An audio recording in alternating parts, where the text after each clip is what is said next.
I've been playing Pokemon since I was 8 years old. I fondly remember borrowing my cousin's copy of Pokemon Black and playing that opening over and over again. Since it wasn't my copy, I wasn't able to save my own progress, and I would eventually lose interest once chasing Team Plasma through Pinwheel Forest and eventually just repeat the cycle, playing through the first 2 gyms at least a dozen times.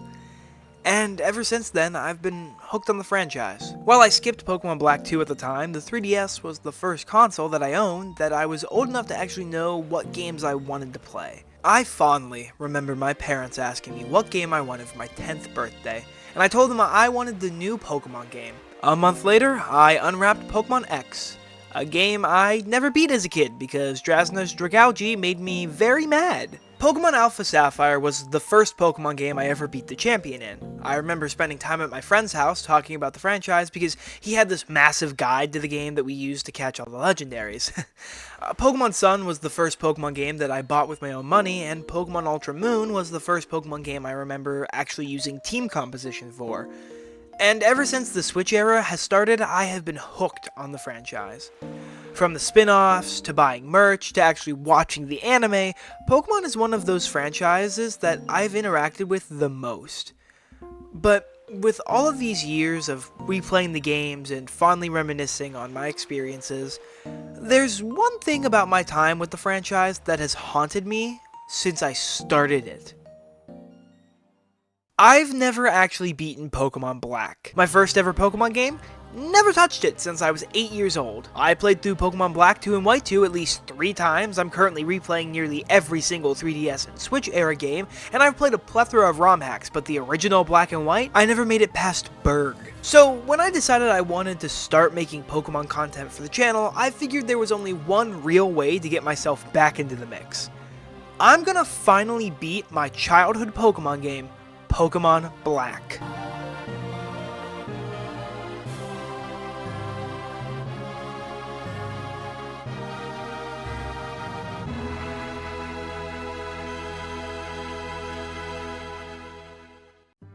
My journey begins in Nuvema Town, where the Pokemon Professor, Professor Juniper, delivers the 3 starters to my house. However, since I have to be a quote-unquote good person, I'm forced to share them with 2 of my rivals/childhood best friends, Charon, who is a pretentious butthole for 90% of the game, and Bianca, who is actually one of my favorite rivals in the franchise, but I'll talk about that later. Luckily, I get to pick first, but the choice isn't exactly easy.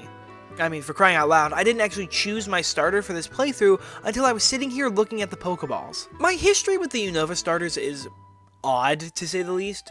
As a kid, I always picked Oshawott during my playthroughs, and for a long time, Oshawott was my favorite starter in the franchise. I even used one in my first playthrough of Pokemon Black 2. However, as time has gone on, I've developed a weird relationship with Tepig, not like that. I've never cared for the Tepig line, but as time has gone on, it's slowly become one of my favorite starter lines of all time.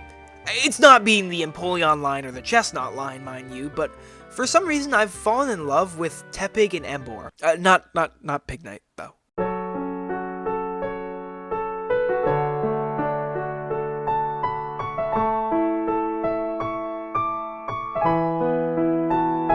And so that leaves Snivy, one of my least used starters of all time. I've never been partial to this line. Pure Grass, mixed attacker, heavily reliant on its contrary ability that you can't even get in the main story. There was always something about this line that just never clicked with me. But maybe that's because I've never really used one before. So, despite my better judgment, I chose Snivy as my starter. And as he mowed down my rivals, somehow getting 2 crits during the battle, I bestowed upon this regal Pokemon the title Lloyd. Or is it pronounced Lloyd? I never figured that one out. Professor Juniper is clearly shocked that I chose Snivy of all the options, but is glad that I'm willing to go on a quest to complete the Pokedex anyways. Don't tell her I have no interest in doing that, cause otherwise I won't be allowed to go on my journey. After meeting with the professor, my mother shows up and gives me a map, and says good riddance as she sends me off to Route 1. She doesn't want no filthy Snivy lover in her house. On Route 1, the Pokemon Professor gives us one of the only catching tutorials I've ever actually found useful, granted. I was 8, but still, I remember how to catch a Pokemon! If anything, my experience with this singular catching tutorial is evidence that we shouldn't just get rid of these tutorials, as so many Pokemon fans want to. I mean, I get it, you don't need them, but there's probably like a million kids who still need them. Anyways, tangent aside, I put the professor's information to good use as I catch the second member of my team, Princess the Lillipup. The Lillipup line is one of those Pokemon where, despite the fact that I've never actually used one in a game before, they still manage to be one of my favorite Pokemon from this generation. I mean, I was hesitant to add a pure normal type to my team at first, but what's that I read?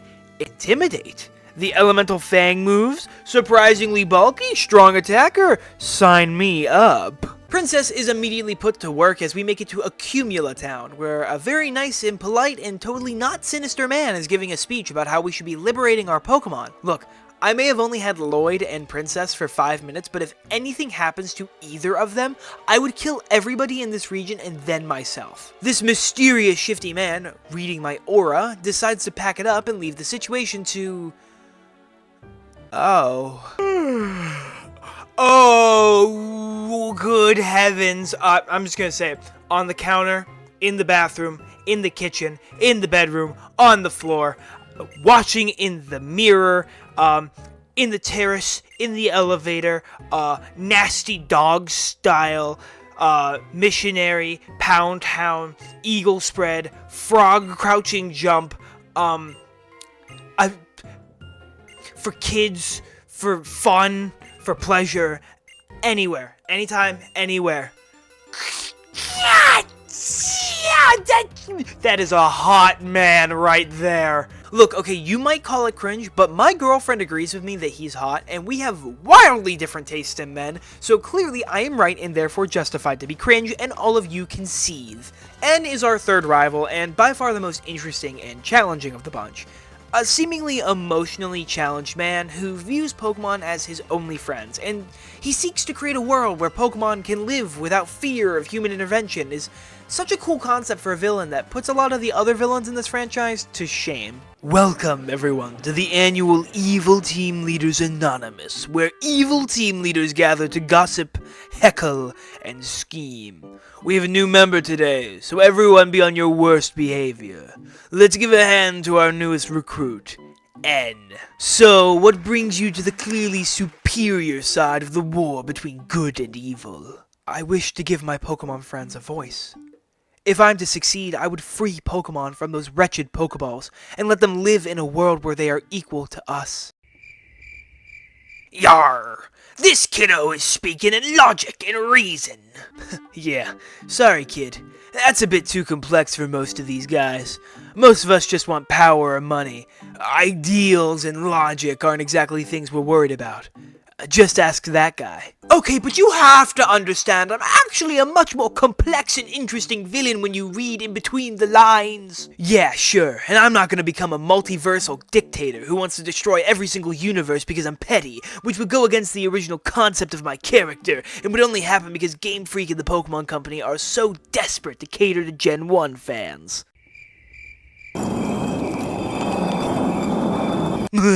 My dad beat me. N isn't currently a threat to my team, mostly because he has a Purloin who loves to spam growl and assist, but later down the line N will become a much more significant threat.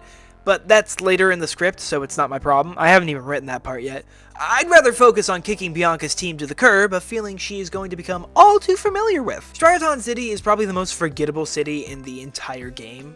What do you mean this town consists of a bunch of apartments, a school, a cafe, and an exotic garden? I mean, who would even choose to live here? Who built the exotic garden? Who's rich living here? It's also home to the first gym, where we'll have to go up against Chili, the fire-type specialist. Yeah, I know. Great choice for a starter then, but it actually wouldn't be different if I picked Oshawott. The first gym leader's type changes depending on what starter you picked. If you pick Oshawott, you'll be up against Salon, the grass-type specialist. How the f*** do you pronounce Salon? If you picked Oshawott, you'll be up against Silent, the grass-type specialist. If you chose Tepig, you'll face Crest, the water-type specialist. This gym exists to teach you the type matchups since Gen 5 was a soft reboot of the franchise. I also love how the gym leaders represent T. I know, weird tangent, but hold on.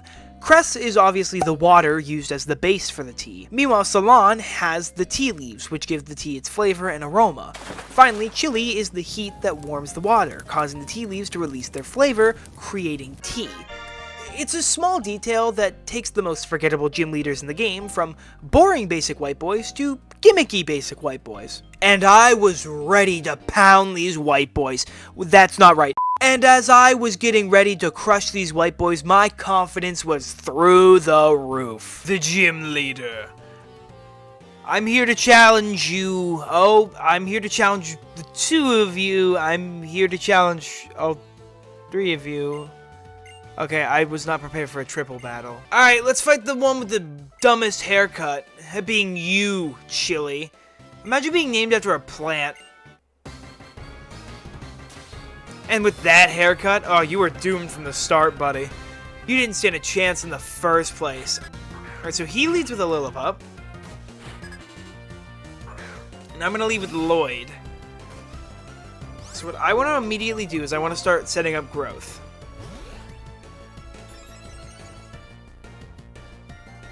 Because he's gonna set up workup. However, if I can get, since I'm faster, if I can get two growths off, I think I should be able to do half with a Vine Whip. Oh, he went immediately. Okay, we're fine. Oh, we did way more than half. Oh, he's done. He's done. He's down. He's out. He's finito.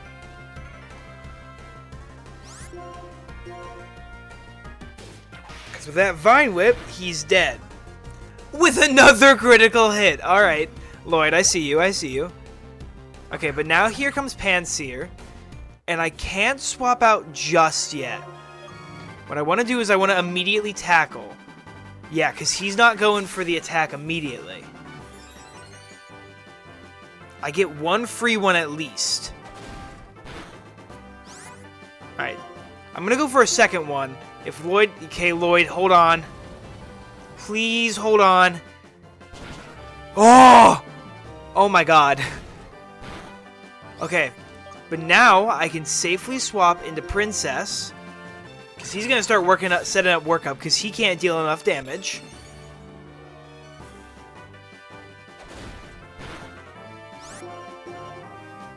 And he should be out of items. How much is this going to do? Oh no! Okay, I can't outspeed on either of my Pokemon. I'm going to use a potion on Princess. And hope he doesn't crit this second time.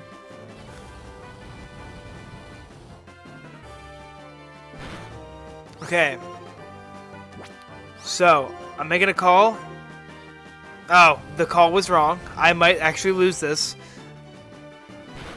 That's bad. That's really bad. Because Lloyd is definitely not faster. And will feint to a single attack. Yeah, that's,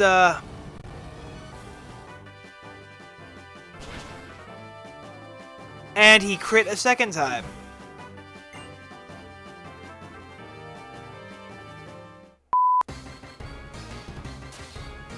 First attempt. Totally first attempt, guys. So, Lillipup only knows Work Up and Bite. Lillipup is not faster. And it also doesn't have Stab with Headbutt or Pound. So what I'm going to try and do is I'm going to try and fish for the half HP by constantly going for growth. Because I don't think he matches my growth. Oh, maybe he does.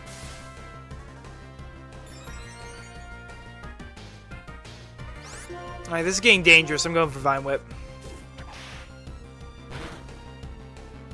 Oh! Ooh, the save. Because now he's done. He can't do anything. Because if he heals...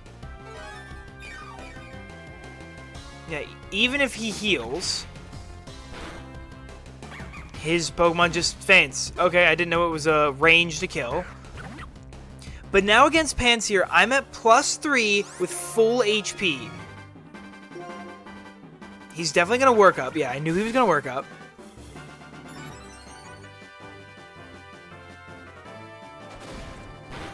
But that does half. I just need to survive one Incinerate.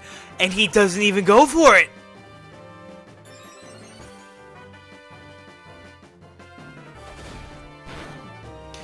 Yeah! That's what we like to see. That's what we like to see right there. I cooked him. I cooked him first try, too. First try. I didn't even take damage. You are nothing, Chili. Nothing at all. I'm just simply built different. After beating Chili first try, don't ask any questions, we're forced to go to the Dream Yard to collect some Dream Mist, which will be used very liberally and ethically. However, before we can even grab the white stuff, we're introduced to Team Plasma, the dark, scary, intimidating evil team of the Unova region. But I don't take these guys seriously at all. It's a Moona. Moon. Moo.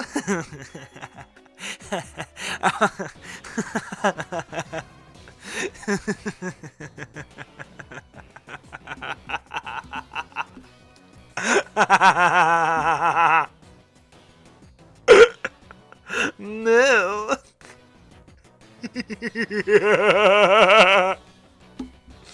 This is supposed to be a serious moment where we're introduced to Team Plasma. And all I can think about is the gay cow who's moo.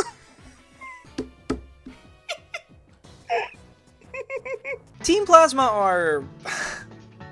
They're certainly one of the evil teams of all time, but I'll talk about my gripes with these guys later, when they go from comically prevalent to overbearing and exhausting.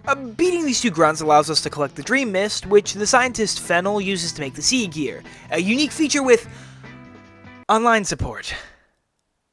Oh. We have our third battle against Charon. Third, I hear you asking? Yes, third. I skipped over a mandatory Charon battle in the trainer school because, for some reason I cannot fathom, they have you fight Charon right before the gym leader, and then right after the gym leader, and his team literally doesn't change at all. You know, you could have removed one of these, Game Freak, and I don't think anyone would have been upset about it, especially since we fight Charon 7 times! And that's only one of our 3 rivals. Overall, we fight 17 rival battles, if you include the champion end battle. The best part? Most of them are the exact same! Charon's team in his 4th rival battle is the exact same team he has in the Victory Road team, he just evolved his team. He does 0 team building past the 4th route of the game, and his team consists of a starter and 3 early route Pokemon. If that isn't the biggest reason as to why I'm gonna become champion and your pretentious ass isn't, I don't know what is, Charon. Of course, beating Charon isn't enough, as we're forced to also deal with Team Plasma. Again, they're hiding out in the Wellspring Cave, and with the bum we call our rival at our side, we're easily able to sweep them, opening up the Wellspring Cave for me to catch my 3rd encounter. Befuddle the Woobat. The Woobat line is one of those Pokemon that literally nobody talks about. There is literally next to no online discussion about these psychic flying types, and I genuinely have 0 clue as to why. They're fast, a strong mixed attacker, unless you get a minus attack nature like I did, a really good level up moveset, and an even better TM move pool, and with the Unaware ability, Befuddle can actually become a significant sweeper. Of course, that's assuming he survives any super effective attacks. This thing is about as bulky as a champagne glass. A quick jaunt through Route 3 lets Princess evolve into Herdier, easily my favorite member of the evolution line, and Lloyd into Servine, who is certainly one of the better middle stage evolutions, and shortly afterwards we make it to Nacrene City, where the 2nd gym awaits. But before I even think about taking on the normal type specialist, I decide to grab another encounter, this time being inside Pinwheel Forest. Well, I guess it's actually outside Pinwheel Forest. Wait, why is this place even considered part of Pinwheel Forest? Here we can find fighting types who would absolutely help me beat the next gym, like Timber and Sock, but I have an even better counter to the gym that can be caught here. You know her, you love her, she's the one, the only, the normal type killer, it's Timple. I'm assuming that's not exactly what you were imagining, but hear me out. Timple is one of those Pokemon that, for the longest time, I had absolutely 0 opinion on. The entire line just kind of existed. They didn't really do anything that was that unique. They weren't cool or cute enough to make an 8-year-old me fall in love with them, and they weren't ugly enough for me to hate them, so they kind of just were there. I had no strong feelings on them, and I had no interest in ever using the Pokemon line. That was until recently, where I've developed an absurd adoration for this entire line. I could not tell you why, I could not tell you how, but every time this Pokemon is brought up, I feel the need to defend its honor. I kid you not, Seismitoad went from one of the most forgettable Pokemon to me to easily being one of, if not my favorite Unovan Pokemon. Despite the fact that I've never used one in a playthrough, that seems to be a trend here. So, Aria the Temple will become the very first Temple I've ever used. Let's see if my love for this line is misplaced, or if Seismitoad is a sleeper agent in the Pokemon world. With this addition to my team, though, we can take on the gym leader, hi, Anne. Now we can take on the gym leader, Lenora, a normal-type specialist who is typically seen as an early-game wall, and for good reason. This boss-ass bitch has an Intimidate Herdier with Stab Takedown, and her ace is Watchog, a Pokemon that has both Confuse Ray, a 100% accurate move that confuses the target, and Retaliate, a base 70 power stab move with literally no drawbacks, but does double damage if the move is used after the user's teammate fainted in the previous turn. Lenora is easily one of my favorite gym leaders from Unova, and probably a top 5 gym leader for me overall, because honestly, this team rocks. Actually beating Lenora requires strategy, planning, or you could just get lucky. Alright, it's me, Lenora.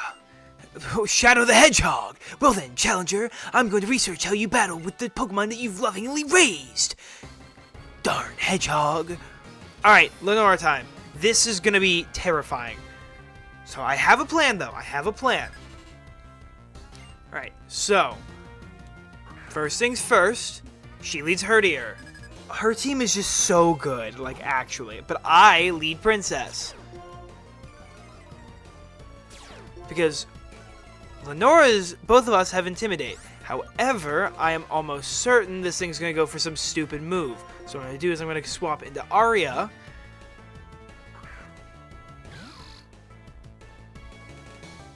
Who just avoids the takedown.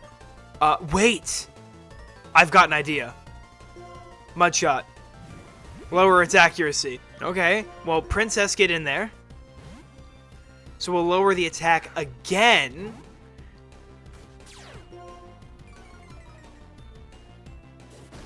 So how much does this do with... Okay, that doesn't do that much. What I'm going to do is I'm going to work up at least twice.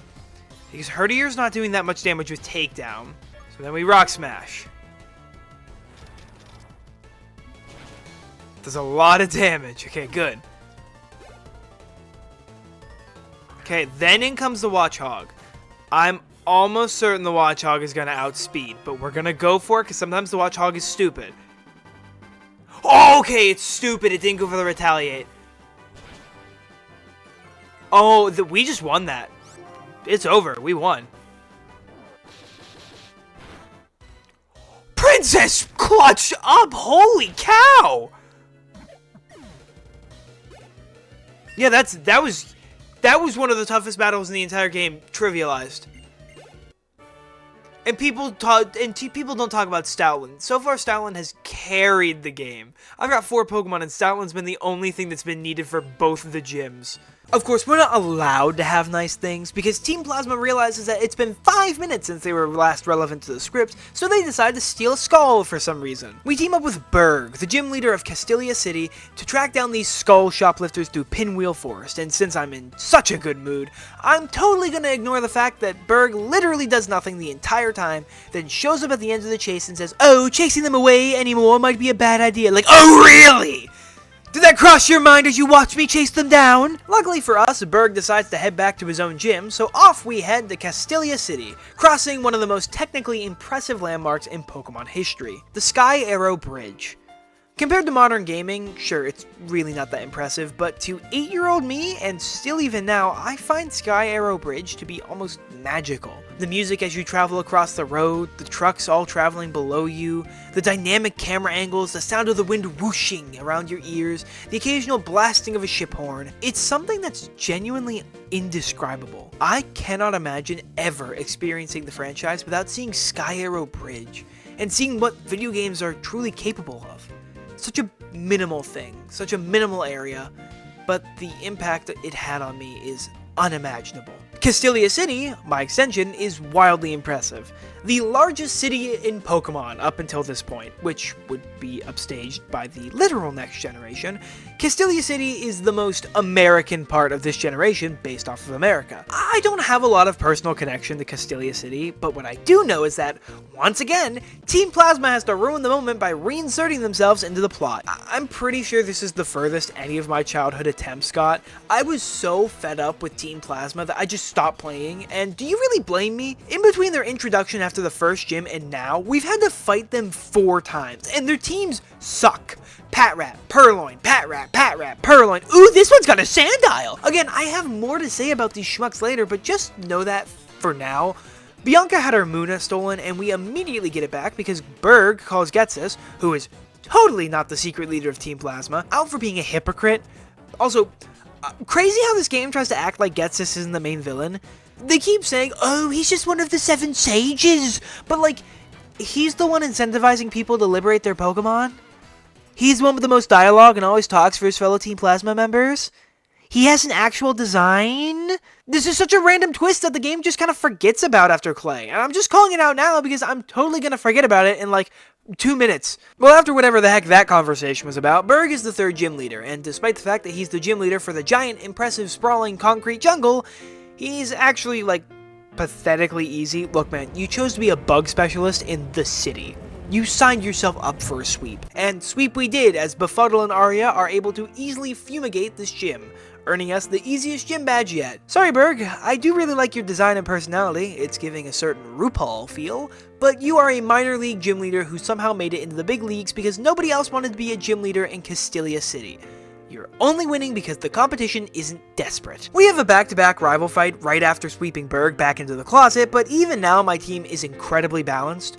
In both battles, all I have to do is switch out to my designated counter for each of their team members, and they really can't do anything. I'm not going to be harsh to you, Bianca, you are clearly still traumatized from being robbed, but Sharon, dude, you cannot let your entire team be countered by a Woobat and a Timple. That's just depressing. With that misery over, we can get on to something more positive, like Arya evolving into Palpitoad, or something even more fun, like Team Plasma. You hear that? It's a cacophony of people groaning in pain. Luckily, though, it's not just some random grunts who halt our progress.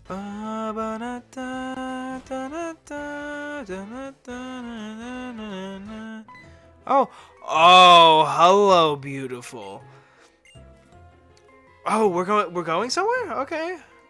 Should've just told me beforehand, dude. I would go literally anywhere with you. Literally anywhere. Oh, a Ferris wheel date. During our very romantic date, Ed not only reveals that he's totally the real team of King Plasma, gets us who, am I right? But that he must have a battle with me to protect his followers. Usually I brush off a rival battle, but this end fight is actually one of the hardest battles up until this point, thanks to a single addition to this Tree Huggers team, Sigilif. What do I even need to say about this coconut with wings? Psychic flying type. 490 base stat total, high speed and special attack, not a lot of good counters, stab, air cutter, and Psybeam, which counters most Pokemon. Even a solid team could be struck down by this thing, and my team so far is less than solid. My only good counter to this thing is Crunch on Princess, but Herdier ain't exactly the most specially bulky Pokemon, now are they? All I can do is hope that the rest of N's team doesn't completely demolish me, so I can keep most of my team healthy enough to take this thing down. I think I'm leading with Arya, which is good. I think he leads with a Sandile. Yeah, he leads Sandile. Oh, okay, I had Lloyd out front. Alright, so immediately I'm going to just Mega Drain.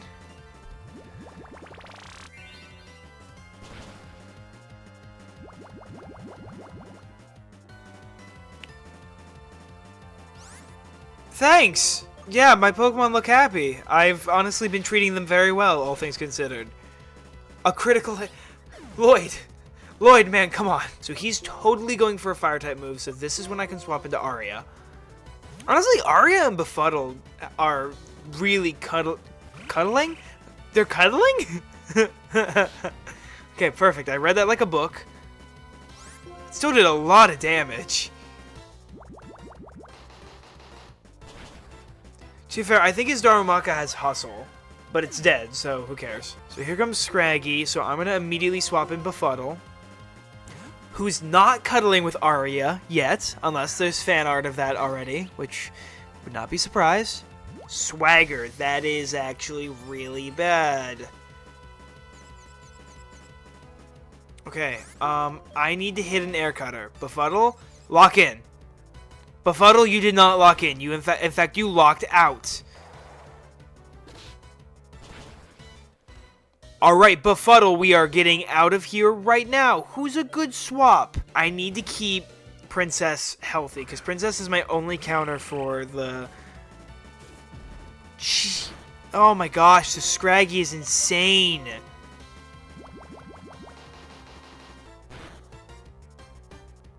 What a nasty moveset. Like, okay, I should outspeed. Yeah, okay, we're good.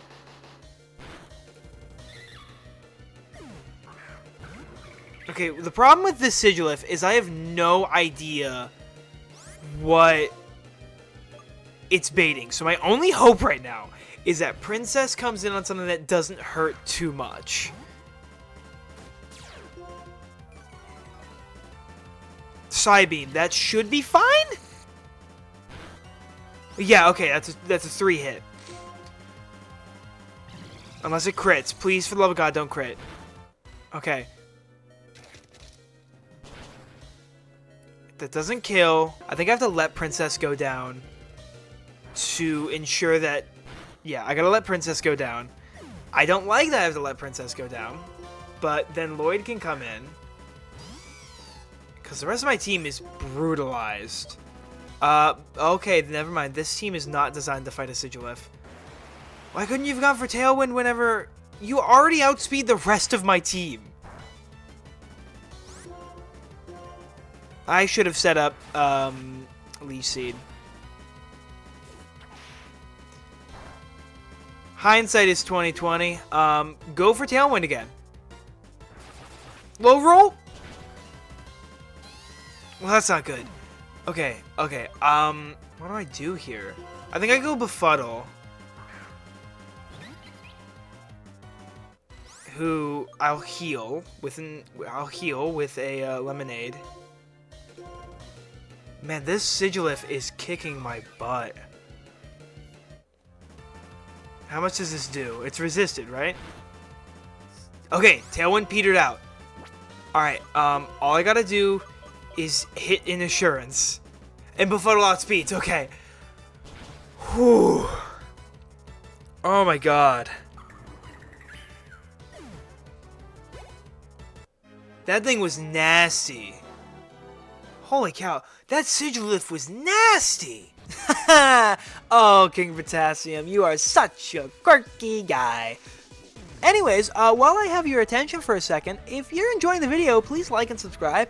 You've made it 9 pages into my script. If you haven't already subscribed, I will literally marry N and make you watch me steal the hottest fictional man right under your nose, Kevin. I've spent a lot of time working on this video, and positive reception is the one thing I'm looking for to continue making videos like this. If you want to see more videos of this nature, please let me know by liking the video and commenting down below. It means a lot, especially since I read every single comment. Even the mean ones. You guys are mean. So you know how the battle against N was the hardest battle so far? Well, he immediately gets upstaged by Elisa, the electric-type gym leader, and our next big battle. Not gonna lie, going into this run, I expected to lose to Elisa a lot, considering the fact that I don't even have a counter for her team. At least, that's what I thought. Until I realized that Aria got the ground typing when she became Palpitoad. For some reason, I thought only Seismitoad had the water ground typing. However, this new revelation makes Elisa go from a throw everything at the wall and hope it sticks kind of gym to a I have a plan, it's a bad plan, but it's a plan kind of gym. Okay, here we go. Lisa. Probably the second toughest gym leader. Actually, it might be the toughest because Lenora was a cakewalk, all things considered. Lisa is tough. You know you're in a good region when you have at least 3 gym leaders battling for toughest gym leader. This really doesn't, the Intimidate doesn't matter. I'm just going Strength. I've thought about going Rock Tomb because it's super effective. I don't do enough damage, it's not consistent enough. Strength will do enough damage. Just don't paralyze. Perfect. So, sends out the other Emolga.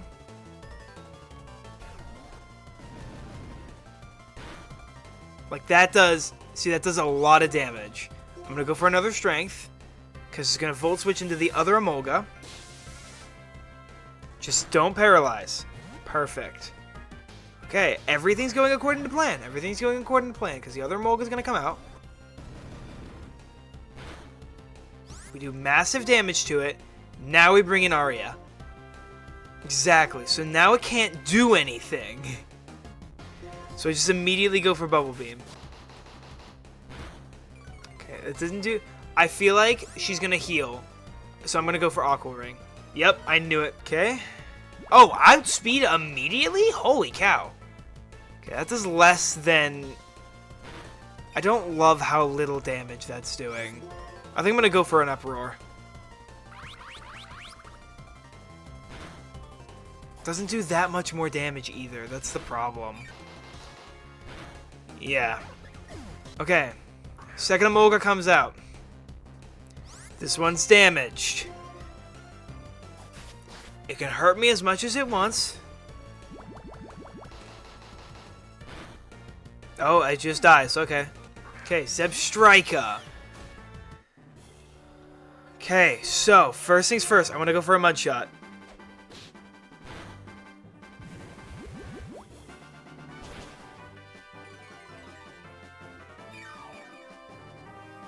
I'm gonna go for a second Mud Shot.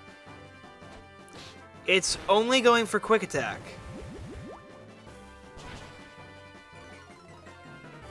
Can I get this? Can Aria sweep? Aria sweep? Aria sweep? Yeah, it's just going for Quick Attack. That's it. Okay, nice. Good job, Aria. Wow. Okay, look at that. I did not have a plan for that until I remembered that Palpitoad is water ground. I thought Palpitoad was pure water. But that's dope.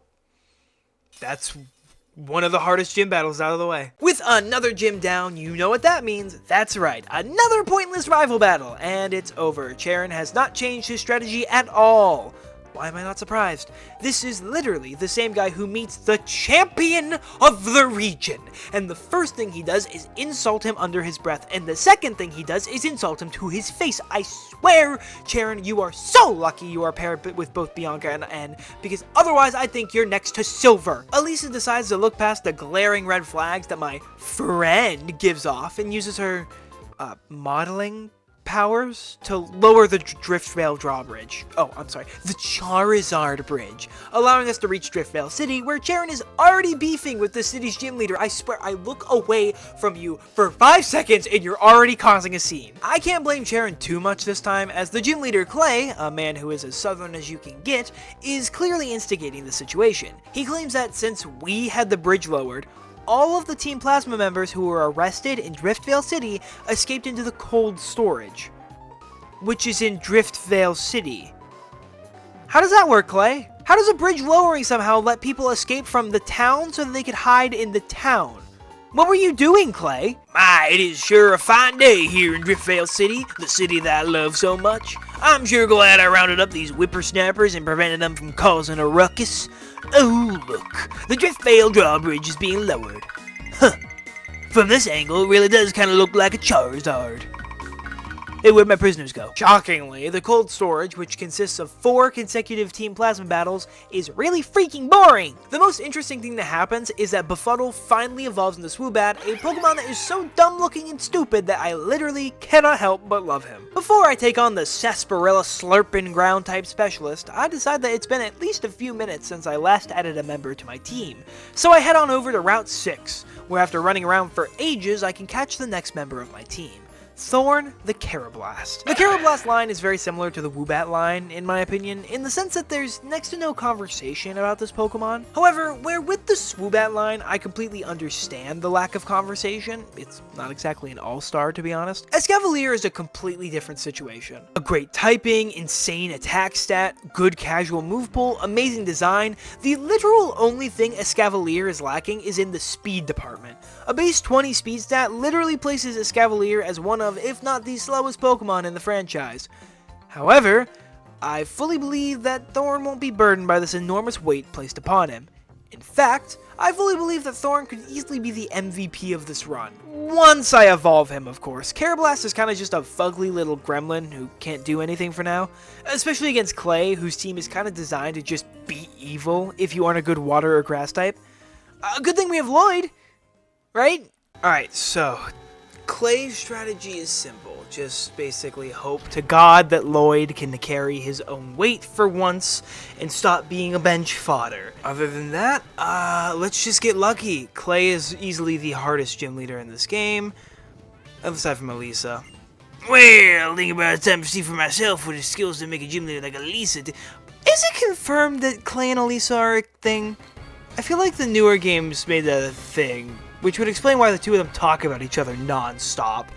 But, anyways, time for Clay. This is going to easily be one of either the easiest or the hardest battles in the game, because he leads with Krokorok. And I have a single goal. Set up a growth, and then just start clicking Leaf Blade. That's it. That's my plan. Oh no, this is actually really bad. Oh god. Please don't hit yourself. Lloyd, you are a disappointment. Oh my god, you're such a... God damn it, Lloyd! Okay, don't hit yourself. Thank god. Okay, so that's the Krokorok Den. Now, if I could break out of confusion right now, that would be awesome. What the fuck? Why'd the Excadrill come out? Oh, that's why, because it outspeeds. Okay, no, that's fair. I didn't know he would do that. I'm a little bit scared now, actually. I might be in danger. I get boosts from Bubble Beam. Oh, frick. That's bad. That is really bad. Just hit the Bubble Beam and do really good damage, please. Okay. Don't kill, don't flinch, don't kill, don't flinch. Okay, perfect. Oh! Oh, it was a low roll the first time! Okay, we're good, we're good. So in comes Palpitoad. And we're getting the really dramatic, scary music on Palpitoad. So Bubble Beam should kill? Yeah! Alright, perfect. There we go! Wow, Arya came in clutch. Again. What a shock. Lloyd completely dropped the ball, and Arya came in clutch. Wow. This is like, what, the 4th time this has happened? Honestly, I'm starting to really reconsider my starter choice. Well, after that surprisingly easy battle against Clay, we can head over to Route 6 again, of course.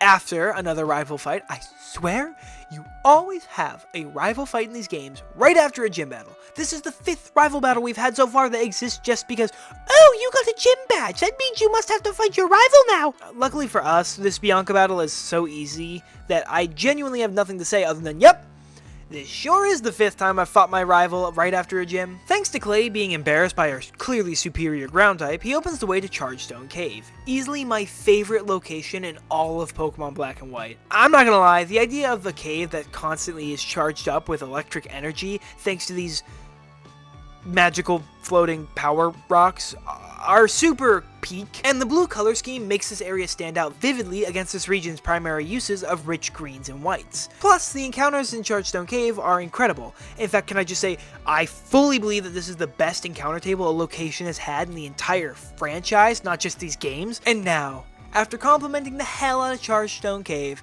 I have to say, oh my god, Pokemon Black and White do this area so dirty. Everything I just said, every compliment about how this area looks cool and how it's unique and stylized, it's a Team Plasma gauntlet.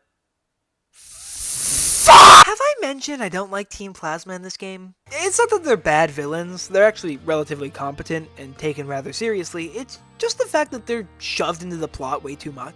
Between Driftveil City and the champion battle, there are 5 Team Plasma gauntlets, 5 times in the plot, where you're forced to do nothing but explore a location, running into constant random encounters and battling Team Plasma grunts who are just boring. I know, crazy take, but Team Plasma is just so bad in this game because not only are they overused in the second half of the story, but they don't even get harder as the game progresses. You want to know what Pokemon Team Plasma uses? Here, I will literally list every single Pokemon line Team Plasma uses in the base game. The Watchog line, the Liepard line, the Crocodile line, a Scrafty, and the Trubbish line. But oh, wait!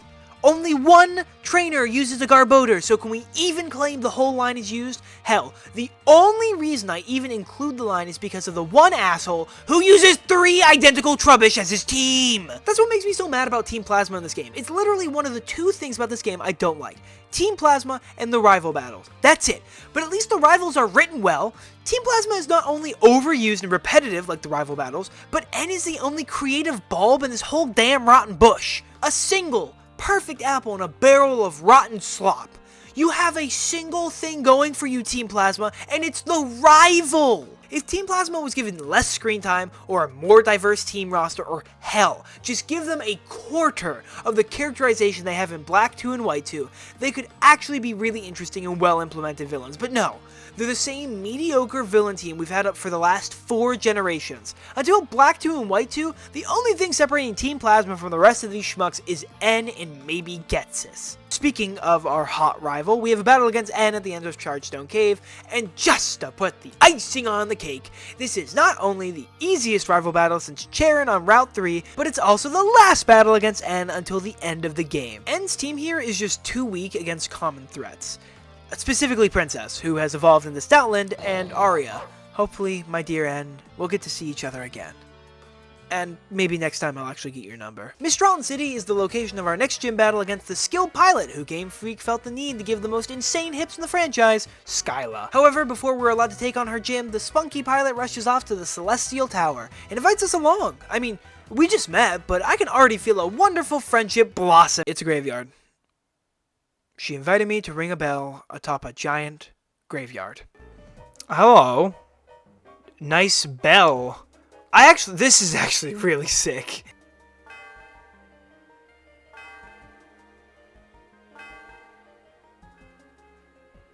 That's actually really cool. I don't know. I like this part, like this detour. Celestial Tower is really annoying to climb, but like it's a really cute detour, and the bell is really cool, and the background is awesome. I'm gonna keep gushing about how good this game is. At least the atmosphere is awesome, and the view. Anyways, it's time to take on the 6th gym leader, Skyla, and this is where I'd usually cut to the live reaction, but I mean, Princess literally just crunches and thunderfangs her way through the whole battle. Oh Jesus, I forgot about this. He's just literally standing out here the entire battle going, I wonder what's going on in there. I wonder if they're fighting Pokemon. I find that pretty lame, actually. I don't really like that at all. I'm just going to wait out here and yell at him whenever he gets done. My vision is to change the world without using force. Okay, hold on. I gotta rant about this. He wants to capture the legendary dragon of old age to literally scare people into releasing their Pokemon and becoming better trainers. He doesn't want to use force though, guys. He just wants to use the threat of violence to incentivize people.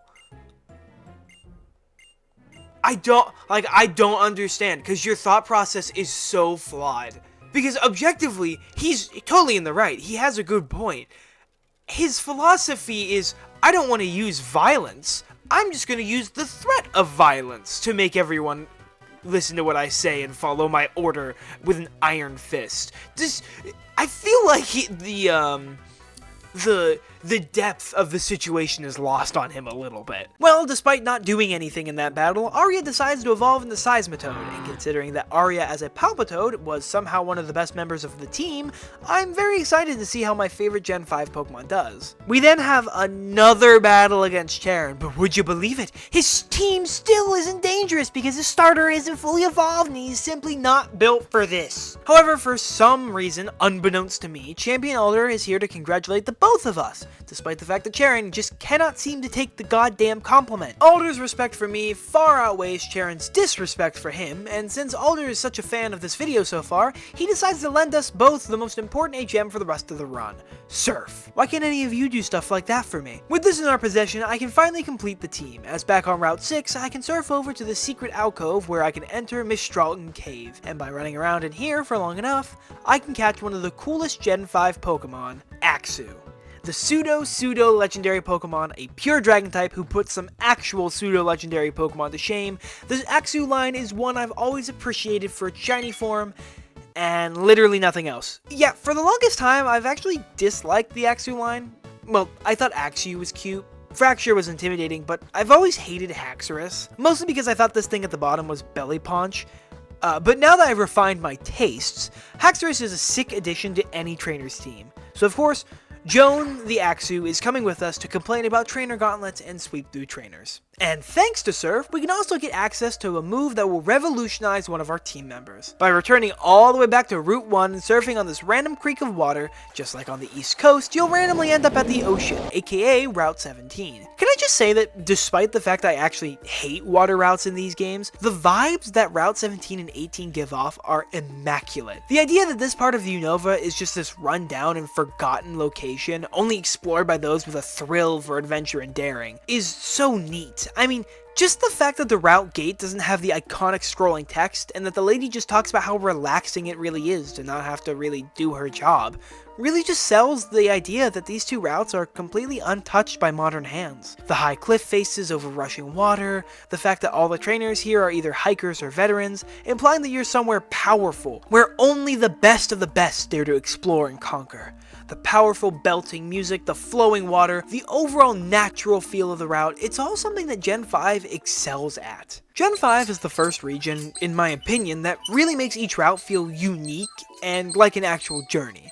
Most regions just feel like the world was shaped and modified for the player's journey, or it just feels like a steamroller ran over chunks of the world to ensure safe passage, but something I will never give Unova any flack for is how each route feels like it's so integrated into the region and experience of the citizens of said region. Most of the routes central to important cities like Castelia or Nimbasa are domesticated and quelled. Take everything before Route 4, for example.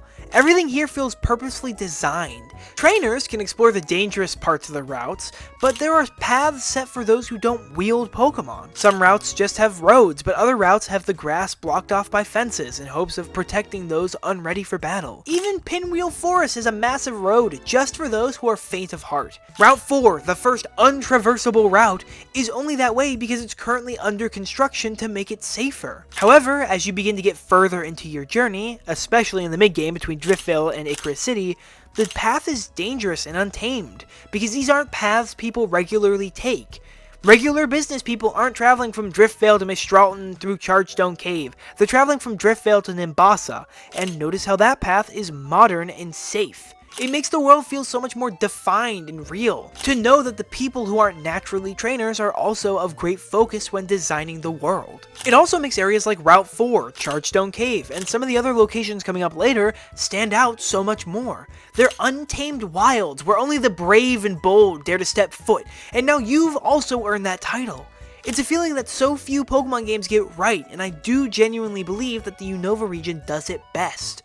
No other region in the franchise has the same perfect balance between modern humanity and untamed wilds that feels so satisfying. However, the whole reason I went out here is to get HM05 Waterfall, which will be the perfect physical water move to teach to my physical attacking water type, What? I did all of this to teach Aria Waterfall. And it can't learn it.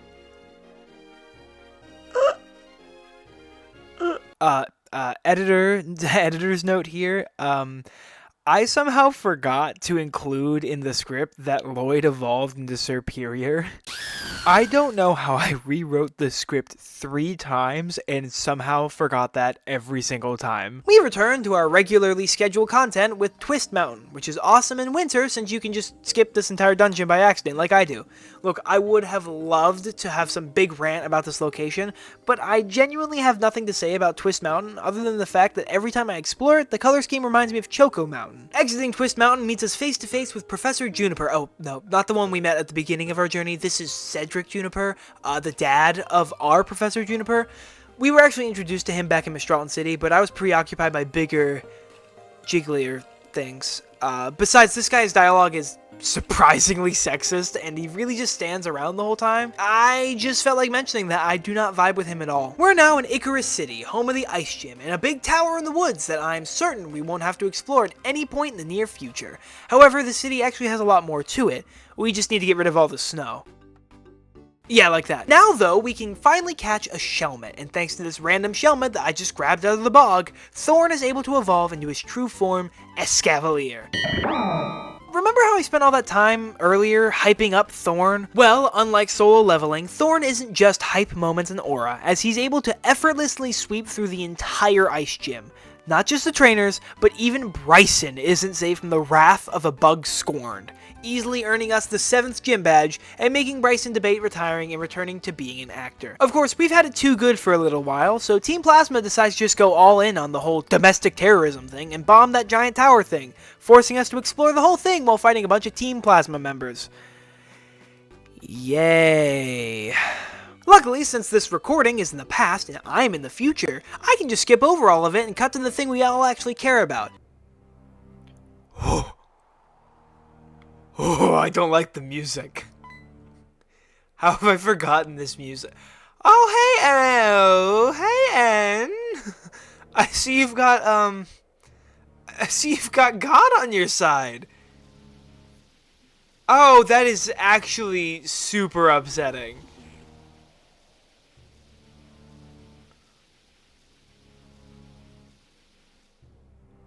Oh my god. Oh my god, that thing is terrifying! Damn, I really was hoping to get his number this time. Well, with that fiasco currently going on, of course Team Plasma didn't take the hint and are now causing problems in the desert resort, but if I had literally nothing to say about the last battle of Gauntlet, what do you think I have to say here? Literally all that happens is that Getsis is here now, basically just spelling out the fact that he groomed N into being the perfect hero, and that he's the true mastermind. And yet somehow, in a room with the champion of the region, my intelligent friend, and a mastermind manipulator, I seem to be the only one who has any brain cells. We're, of course, not done yet, because we need to fly back to Nuvema town just to have another big scene where we talk and talk and talk, basically just assigning ourselves the role of hero, taking this white rock that tastes like chalk, and looks like chalk, and apparently is the key to defeating N. Well, this thing doesn't look like Aria, so clearly it's just chalk. Professor Juniper and Lenora all agree that I should continue on my journey, making my way to Opalucid City where the final gym awaits. Before we're allowed to escape this game's winter areas, Bianca jumps me at the entrance to the two-blind bridge, challenging me to the final rival battle against her. And while I'd love to talk extensively about how Bianca defies her preconceived notions and becomes the hardest battle yet, my team easily counters hers, leaving this battle decided before it even began. I'm sorry, Bianca. For how good of a rival you are, you really aren't a threat battle-wise. At least you're a good sport about it. With my path clear of obstacles for another couple steps, I can walk over to Route 9, which I really have nothing to say about. This route is one of the I usually just walk through during my playthrough. I have no deep or intricate connections to this place. Yeah, it exists. That's probably the best compliment I can give it right now. Getting through route whatever number it was leads us to Opalucid City, where we are stopped once again to hear Getsis rant about how N is going to become champion and liberate all Pokemon from trainers. And you know what?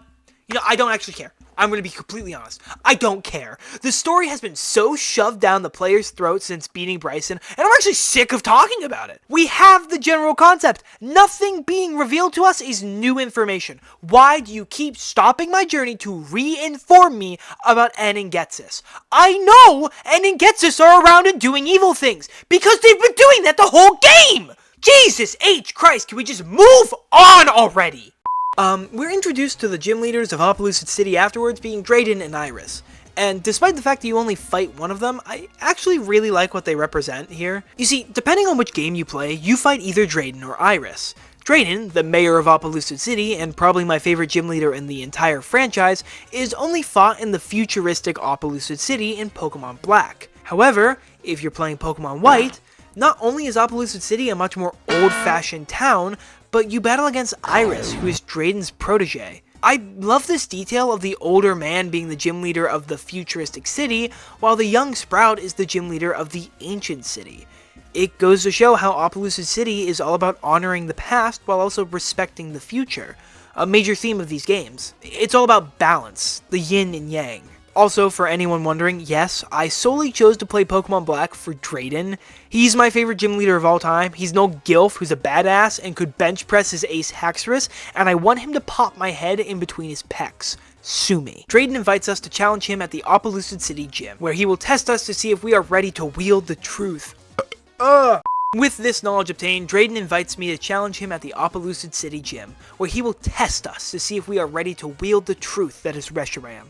I, of course, am totally ready to face the hardest gym in the entire game with my team consisting of a pathetic grass noodle, literally just a dog, a furry bat who dies in one hit, a frog, a metal bug, and a dragon who's weak to other dragons who's not even fully evolved. Alright. Going up against Drayden. This might be the toughest battle, simply because I don't have great dragon counters. That man is hot. I know it's a complete juxtaposition to what I was saying. That is a hot man. Look at him. I let him crush my head between his thighs, if you know what I'm saying. Anyways, so my strategy is literally... Oh, it's got Rivalry. That's going to do a lot of damage. No, it's going to do less damage, isn't it? Because Rivalry does more damage against somebody with the same gender as you. It's going to go for that. But if my calcs are correct, and by calcs I mean what I imagine, it one-shots. I don't do calculations. I just guesstimate, and that was a really good guesstimation. Okay, so Druddigan's next, but this thing also shouldn't be that scary.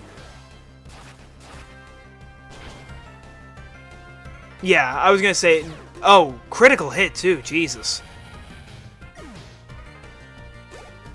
But it was neither of those two Pokemon I was worried about with this gym. It was this Haxorus. So I'm literally just gonna go for Dragon Claw.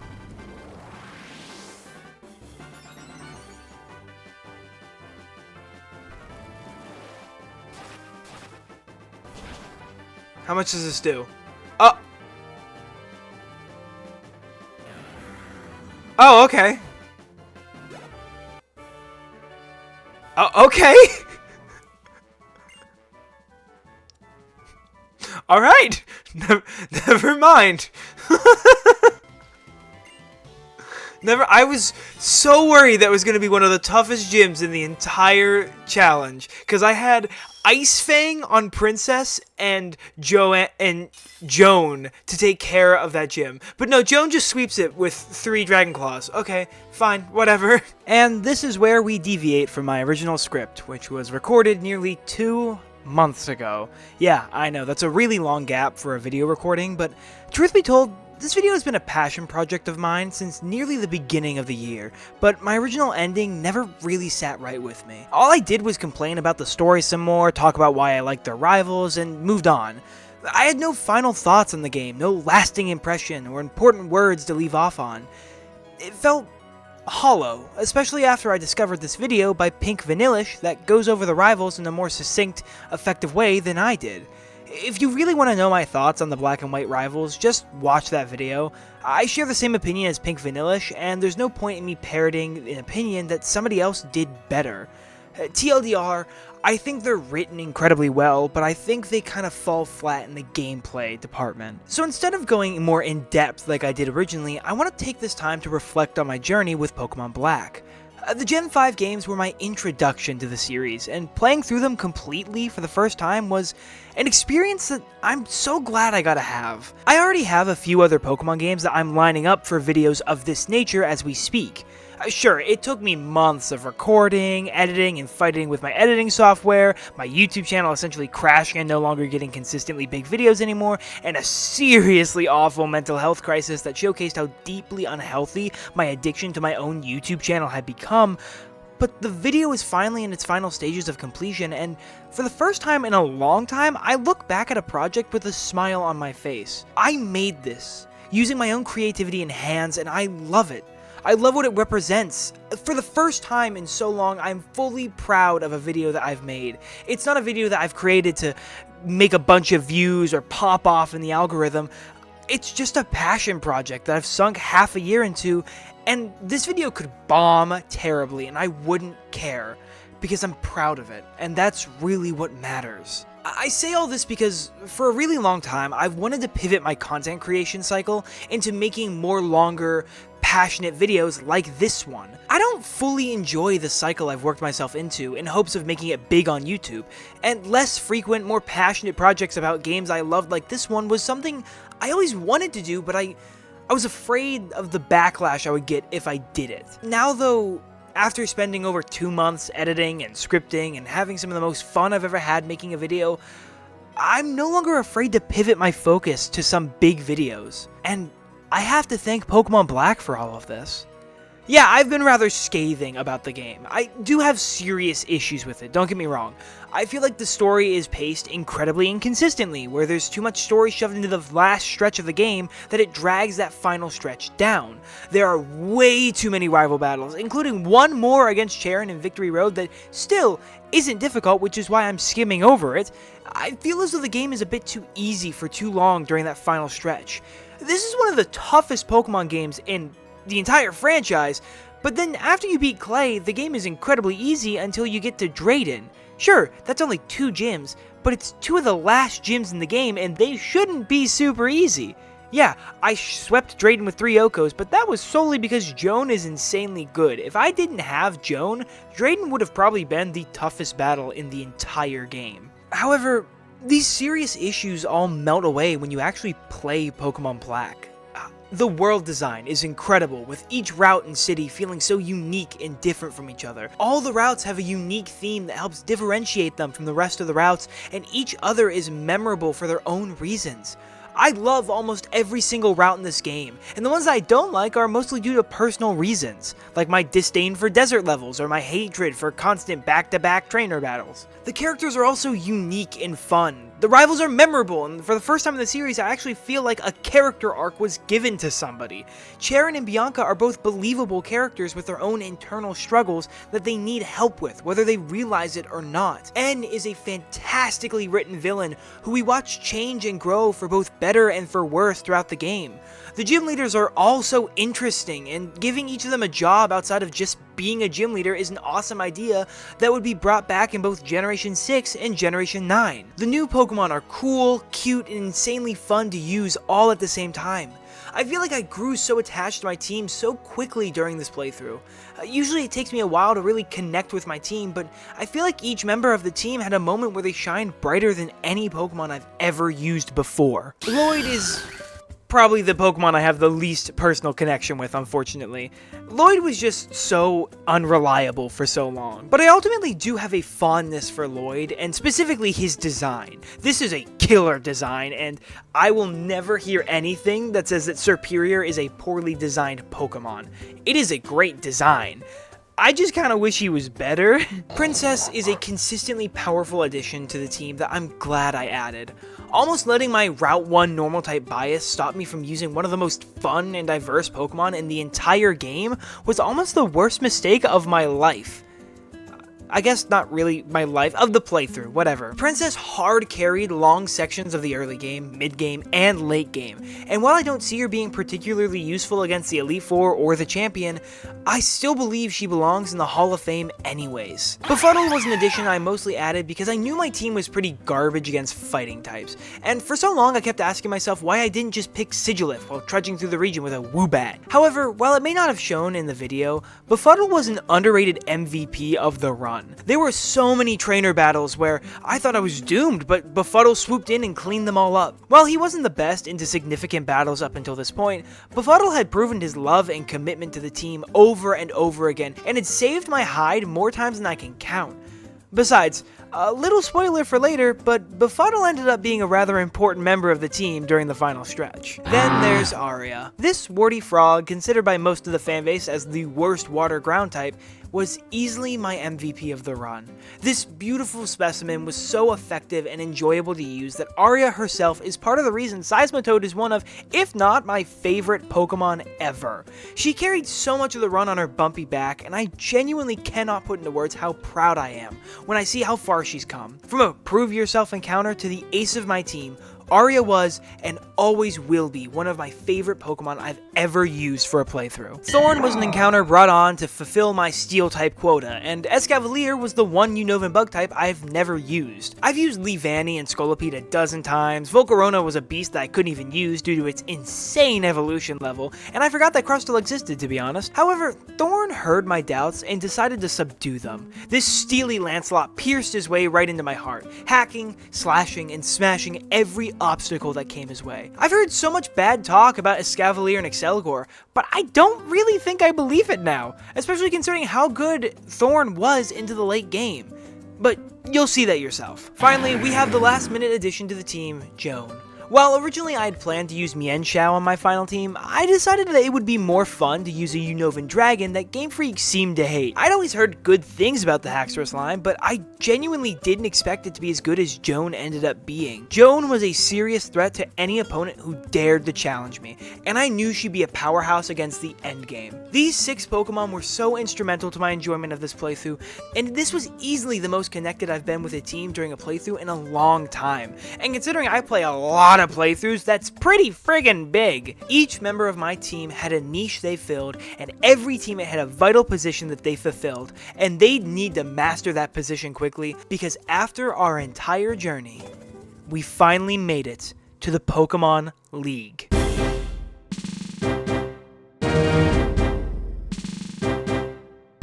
The final hurdle of our run. The Pokemon League is where the strongest of the strong reside. Inside of these walls are 4 trainers, each one the master of a specific type. A master of the mind space, a master of darkness, a master of spirits, and a master of pure strength.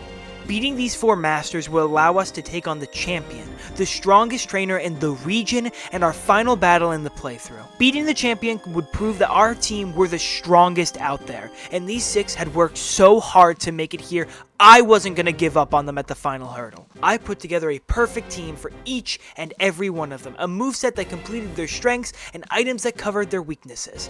After careful training and lots of planning, I believe that my team and I were ready. So, with everything prepared, I entered the Pokemon League and began the gauntlet of the 5 hardest battles in the entire run that would not only test my team, but my own ability to work under pressure and do the best thing for the team. And here would be where I cut to the footage of me beating the Elite Four, but I spent about 10 minutes on each fight, and I said next to nothing the entire time.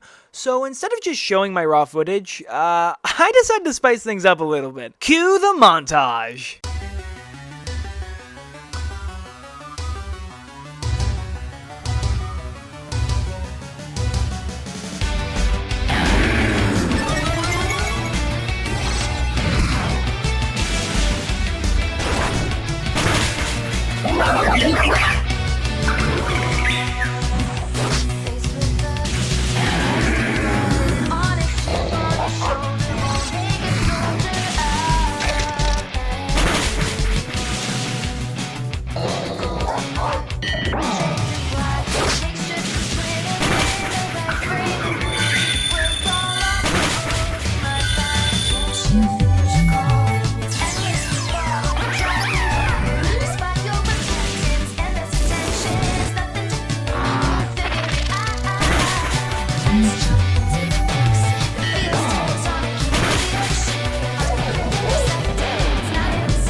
Misinput.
And with that, we've beaten the Elite Four.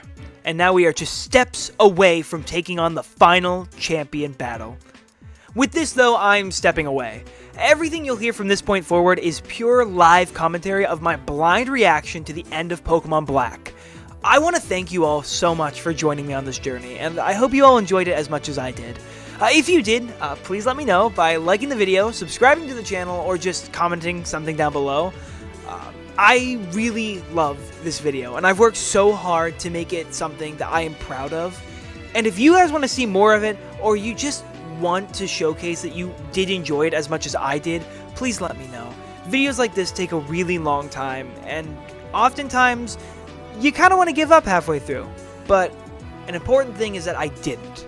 But with all the shilling out of the way, let's dive right into my blind reaction to the end of Pokemon Black. Alright, time to take on the champion. Final battle. Totally won't have some random plot twist right at the end that N is actually now the champion, and there'll be a giant castle that erupts from the ground and like kill thousands of people, and we're gonna fight even more Team Plasma members, because you know I just love fighting Team Plasma, and I cannot wait for them to just let me fight the champ. Oh, for the love of God.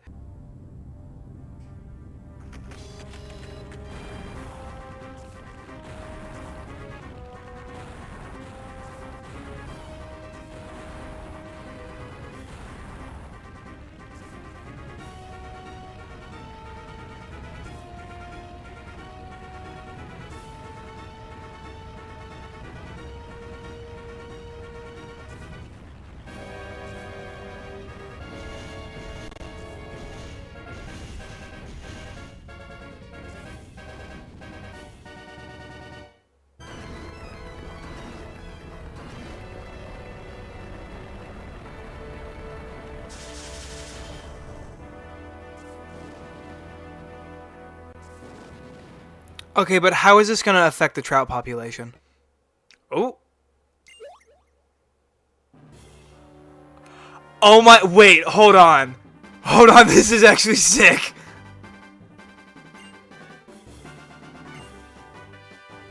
Hold on, this is actually really cool.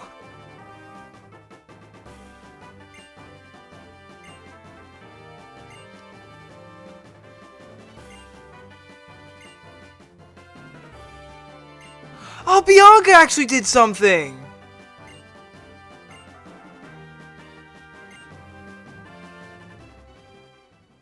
Oh, this is the wrong way.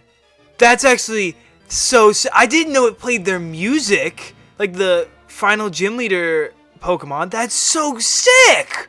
I mean, I gotta give credit where credit's due. Team Plasma is like one of the only evil teams in the franchise who's actually come? Oh, I don't care about you. Next, we should be C. Fear not. First, every Pokemon rest in that room. When they are healed, as our Lord N's wish, you will be moved to the innermost part of the castle. Is there a shop? Who are you two? Oh, hi. Are you evil?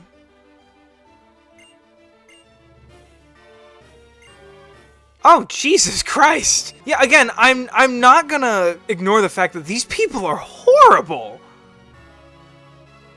Like, I feel like that's lost on... I don't think I want to let him go. I may not be cut off for Team Plasma.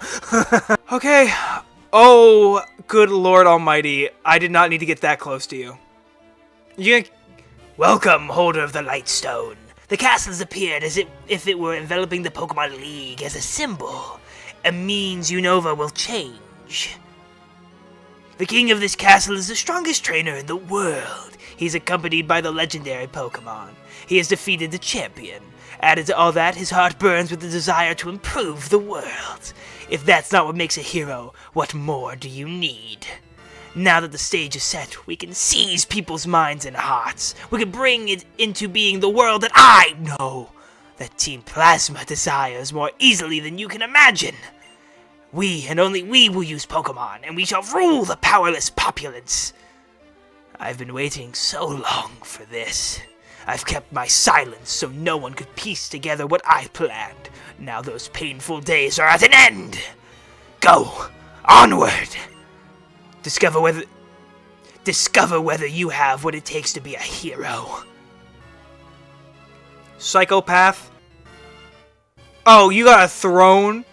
What I desire is a world for Pokemon and Pokemon alone. I will separate Pokemon from people, so Pokemon can regain their original power. It is time to settle this once and for all. My determination is absolute. I will prove the value of my beliefs even if it means my Pokemon friends get hurt. Since you've come this far, I believe you are equally determined.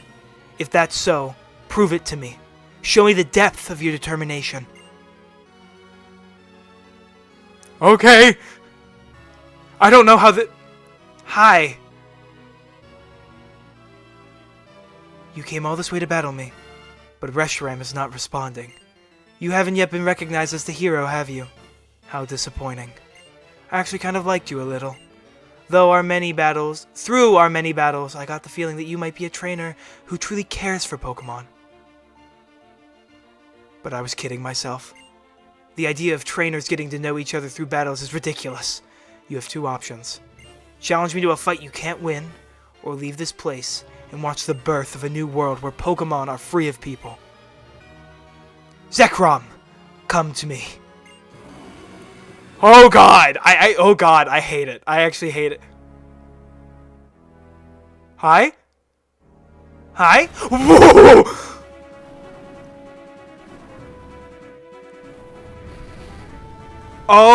Okay! Fun!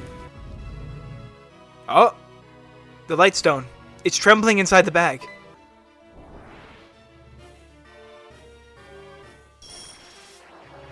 Okay.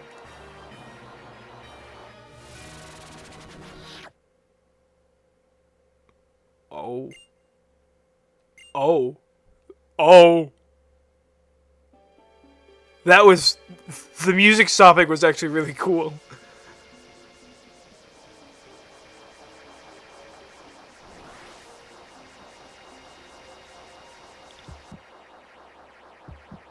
Oh.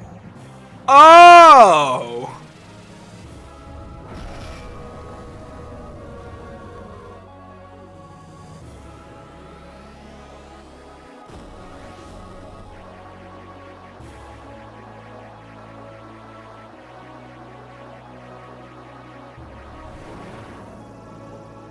Where'd Zekrom go? Dope. Oh my god, that's awesome.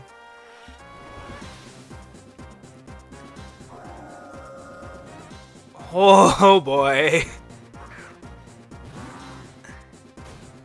Now this would be scary.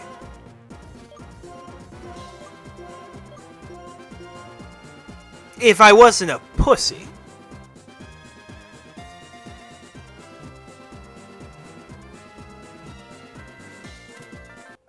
I don't care. I'm not using it. I'm gonna fight Zekrom without Reshiram. Vast White. That's a cool name.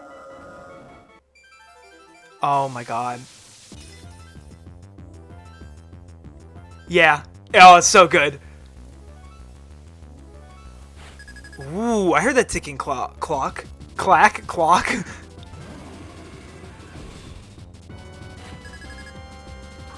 Oh yeah, I'm underleveled. Oh god.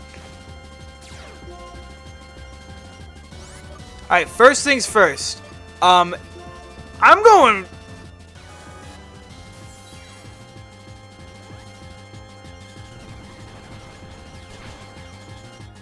Okay, that lowers speed. That's good, that's good, that's good. Do you really think you can stop us with that? Yes, I do, because it's my only option, man. Okay, it's a 3-hit, so as long as this doesn't do... Oh my god, it knows Giga Impact. Arya! You beast!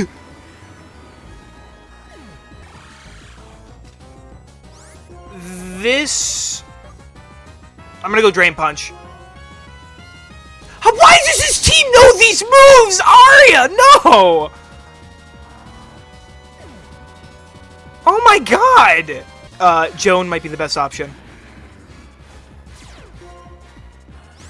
Because while it is recharging, I can set that up. This should kill. It's resisted. Oh god, it's resisted.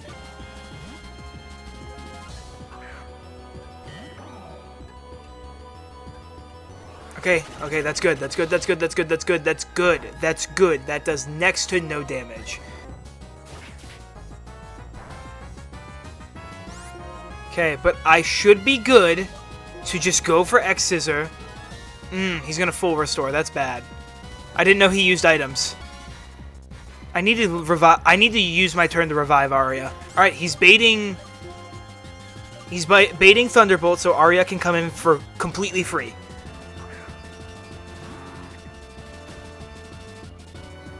All right, and now I can go for Drain Punch. I should have gone. I thought I was gonna go for the Giga Impact, Hyper Beam. That's it. Please, Arya, please, Arya, please, Arya, please, Arya, please, Arya. Oh my god, that did next to nothing. All right, he's gonna heal, but I'm gonna get a free. Oh, I thought he was gonna heal.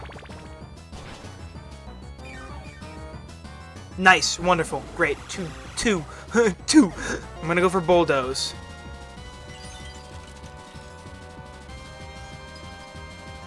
I've got an idea.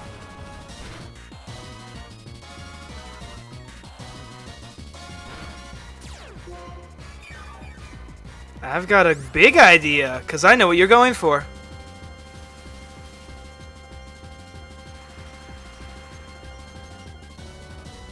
I knew it. I knew you were going for Blizzard. I knew you were going for Blizzard.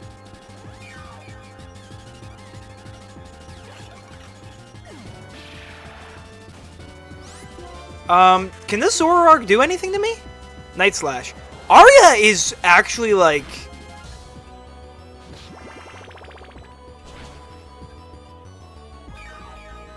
Arya is coming in clutch. I was not expecting...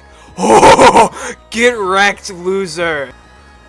Oh, Focus Blast hit? That's not good.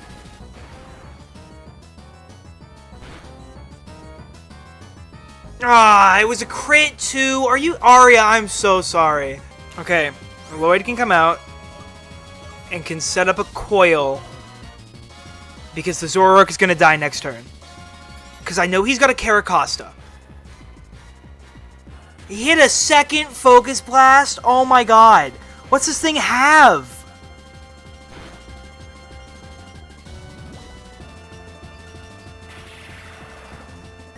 Oh god, the worst possible thing he could have sent out. Let's hope I can survive with a Leaf Blade.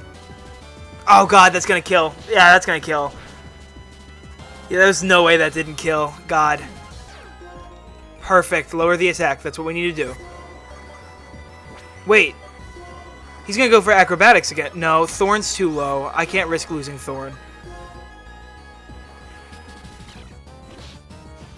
Don't kill, don't kill, don't kill. Okay. No! Oh my god, no, it's a roll. It's a roll. Oh god. Never mind, it threw! It threw! It threw! Oh my god! Oh my god, it threw! It threw and then I got lucky. Okay, Caracosta's his last Pokemon. Okay, I gotta go for Thunderfang. That's gonna do a lot of damage. That's gonna kill. Crap. This is bad. This is really bad. Alright, let's hope Dragon Claw does enough. Not even close, but this shouldn't kill. This shouldn't kill. Yeah, the world is gonna choose me, sucker.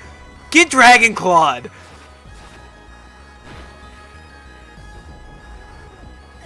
Oh my god, that was... Oh, everything's ruined. Oh, never. I didn't get enough time to read that. Okay. Oh my god, that was brutal. Zekrom and I were beaten. Your truth, your feelings, they were stronger than mine, it seems. Reshiram and Zekrom. Each of them choosing a different hero. Is that even possible? Two heroes living at the same time. One that pursues truth and one that pursues ideals. Could they both be right? I don't know. It's not by rejecting different ideas, but by accepting different ideas that the world creates a chemical reaction. This is truly the formula for changing the world. Uh-oh. Uh-oh. After all of that, do you think you're still worthy of sharing the name Harmonia with me? You good-for-nothing boy! To start with, I spurred End into pursuing ideals. The reason we awakened the legendary Pokemon now was to give my Team Plasma more power. Power to control the fearful masses. That at least was well done. After saying you had to put your beliefs on the line and battle to see which one chosen by the legendary Pokemon was the true hero, you lost to an ordinary trainer. There is such a thing as being too stupid. Added up, and you were nothing more than a warped, defective boy who knows nothing about Pokemon. Tyler, I never would have thought the legendary Pokemon would choose a trainer like you. It caught me completely off guard. That doesn't change my goal. My plans have not been disturbed. In order to rule this world utterly, in order to manipulate the hearts of people who know nothing, I will have N be the king of Team Plasma. But for that to work, since you know the truth, you must be eliminated! Please heal my team. Oh my god, please tell me my team is healed. Because otherwise I'm dead. Otherwise I'm screwed.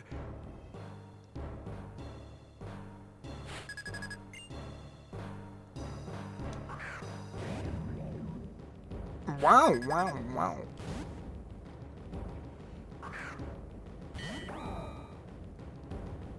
Just to avoid the toxic. Now, he's gonna go for Protect or something stupid. I'm going Swords Dance. Thing is, I know he's gonna go for... Or he's gonna go for a full restore. Works for me. The main problem is that Thorn cannot survive Hydreigon's attack.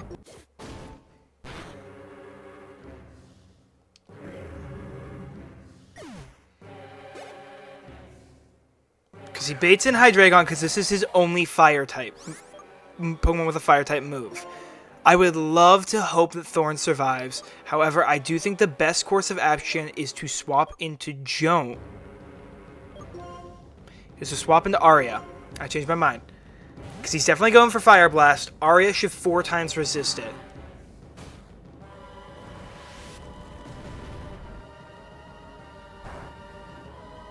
Exactly. And then Aria can start going for Drain Punch.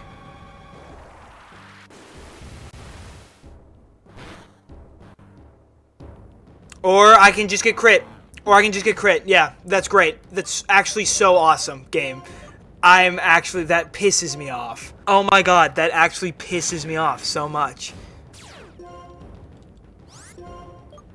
Alright, just gotta go for Dragon Claw. It's gonna go for Dragon Pulse. Please, for the love of God. Please, Joanne. Not Joanne, Joan. Oh my fucking god! Ah! This Hydreigon is just not fair. I mean, it's fair. It's just like, this is such a... Like, what was I supposed to do there? Like, okay, he gets lucky. Okay, that's it. That's all that was. Like, there was nothing I could have done there. There's nothing I could have done.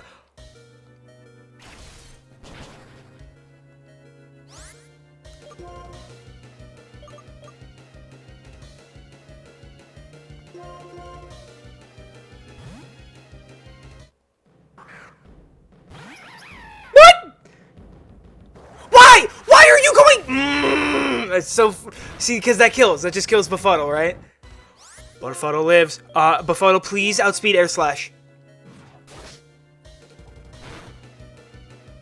Oh!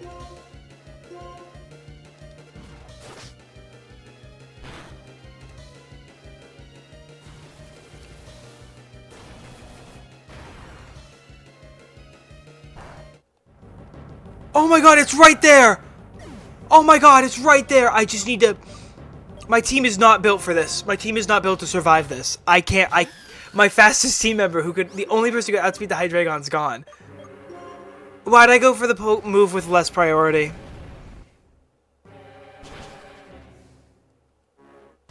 Oh my god!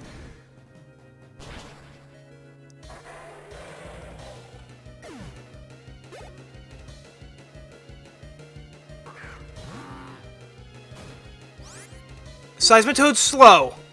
Leaf Blade.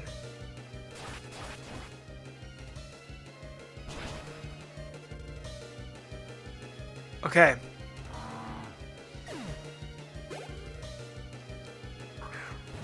Oh, this Electros definitely has Flamethrower.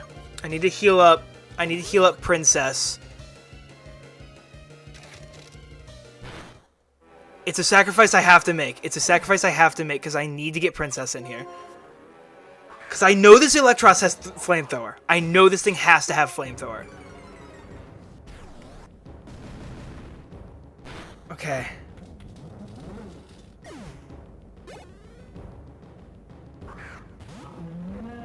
Bouffalant.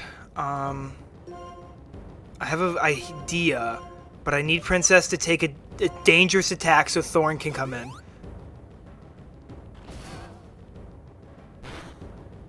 Okay, yeah. I saw that one coming. Just don't paralyze.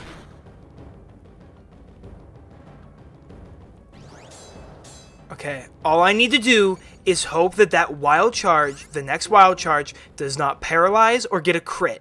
If that happens, we've won.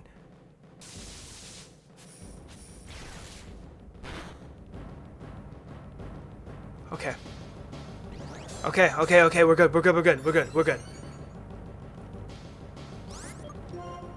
what I'm going to do now is I'm going to use a max potion on Thorn.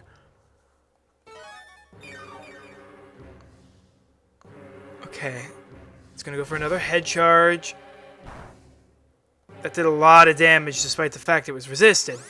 Just don't crit, just don't crit, just don't crit, just don't crit. I should have just healed. Okay, I didn't realize it was that low. Yeah, because that just leaves Bisharp. But this Bisharp can't do anything to Thorn. So what I'm going to do is I'm going to heal just to be safe.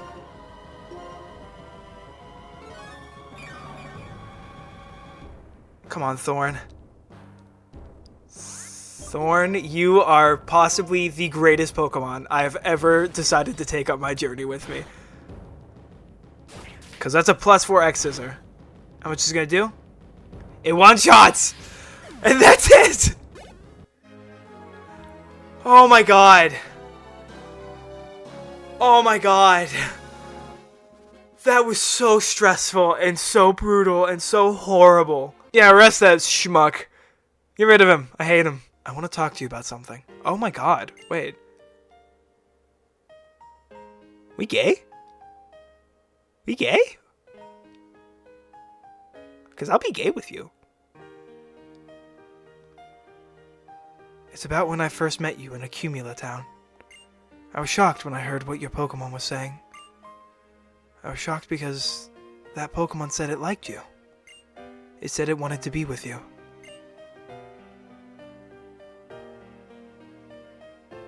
Lloyd? And Princess? I couldn't understand it. I couldn't believe that there were Pokemon that liked people. Because up until that moment, I'd never known a Pokemon like that. The longer my journey continued, the more unsure I became. All I kept meeting were Pokemon and people who communicated with each other and helped one another. That was why I needed to confirm my beliefs by battling with you. I wanted to confront you, hero to hero. I needed that more than anything. There's no way a person like me, someone who understands only Pokemon. No, actually, I don't understand them either. No way could I measure up to you, when you had met so many Pokemon and were surrounded by friends. Oh my god. The champion has forgiven me, and what should I do now is something I'll have to decide for myself.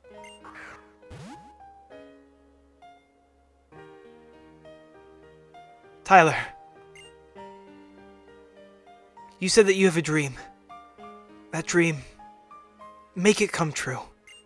Make your wonderful dream a reality, and it will become your truth. Tyler, if anyone can, it's you. Well then, farewell. That's how it ends?! That's so cool! Oh my god, that was so cool!